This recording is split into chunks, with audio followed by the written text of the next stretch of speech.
آپ کو معلوم ہے کہ پاکستان نے اس دوران سفارتی سطح کے اوپر الحمدللہ بہت کامیابیاں حاصل کی ہیں۔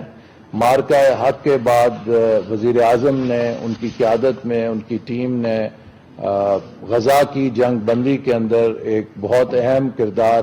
ان 8 اسلامی ممالک کے گروپ میں ادا کیا، جس کی بدولت ایک ہسٹورک پیس ایگریمنٹ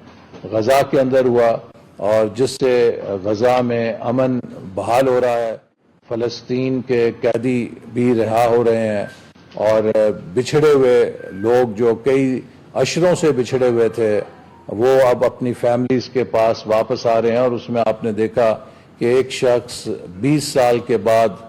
اپنی بیٹی سے مل رہا تھا کہ جب اسے قید کیا گیا تو وہ 1 سال کی تھی اور اب وہ 20 سال سے بڑی ہو چکی تھی، اور اس طرح کے جذباتی مناظر اس پیس ٹریٹی کے نتیجے میں رونما ہو رہے ہیں۔